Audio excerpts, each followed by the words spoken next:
without question.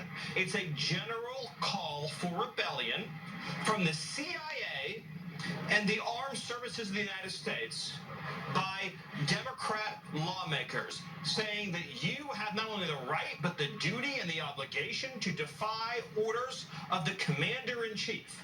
These lawmakers should honestly resign in disgrace and never return to public office again. What I love about that is that nobody wants to have to look at Stephen Miller's face, obviously. So they have the little B-roll playing on the side, and the B-roll has the illegal orders, illegal orders, illegal orders. It's like, no, hey, Stephen Miller, they're talking about illegal orders. He says this is literally an insurrection. And I'm not like, a master of language or whatever, so I Googled it. Insurrection, the definition is a violent uprising against an authority or government. Even if that ad from those 6 Democrats hadn't constantly said you can defy illegal orders, even if it just said you can defy orders, that is not a violent uprising against an authority or government. I don't know, like I want to come up with an example. What would a violent uprising against an authority or government look like? I don't know. Maybe someone could provide an example or whatever, but clearly Stephen Miller's never seen one. He's never participated in one. He's never covered up for one after the fact or anything. And so that was Stephen Miller getting first crack at pretending that the Democrats' warning against the very real, probably inevitable likelihood that Trump, Pete Hegseth, are going to give illegal and unconstitutional orders to soldiers to either manipulate the outcome of the election, gun down protesters, whatever. They want you to believe that no, that would be fine if that were to happen. The insurrection is telling the soldiers not to participate in these wildly unpatriotic acts. And it stayed with Stephen Miller only for a little bit. Donald Trump very much got involved soon. And so he tweeted out, or True Socialed out, it's called seditious behavior at the highest level. Each one of these traitors to our country should be arrested and put on trial. Their words cannot be allowed to stand. We won't have a country anymore. An example must be set, President DJT. I love how fragile he thinks America is. Anything not going his way, we won't have a country anymore. It's everything. You get rid of tariffs, don't have a country anymore. You let migrants come across the border, don't have a country anymore. You let senators post a video on Twitter, don't have a country anymore. I feel like at that point, what's the country worth if it's that ephemeral?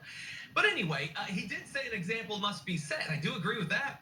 I feel like had we set an example after January 6th, maybe we wouldn't be in the position that we're in. But alas, we did not, and Donald Trump was allowed to go free, and now the insurrectionists are also going free, committing other crimes, and now we're in this chaotic and wild time.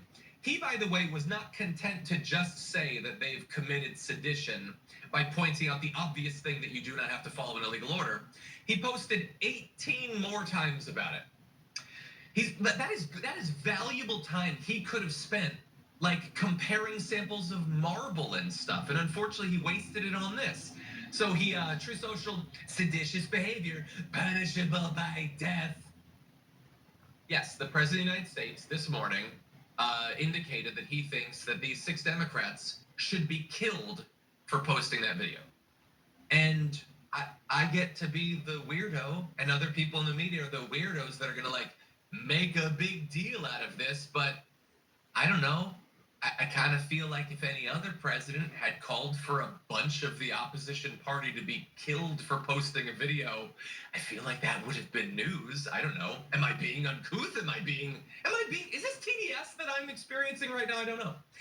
He then posts, this is really bad and capital D dangerous to our country. Their words cannot be allowed to stand. Seditious behavior from traitors. Lock them up. President DJT.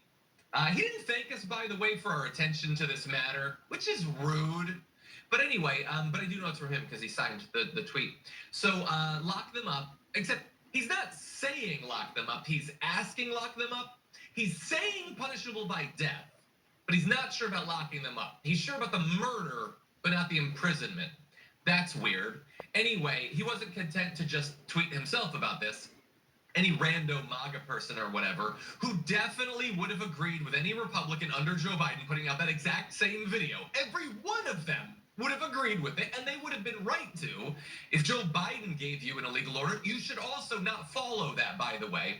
They all got involved in this. So P78 says, hang them, George Washington would, and the president of the United States retruthed it.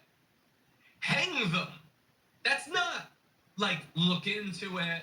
That's not even lock them up. It's hang them. Hang those 6 Slotkin and all those Democrats. Hang them right now because they said not to follow illegal orders.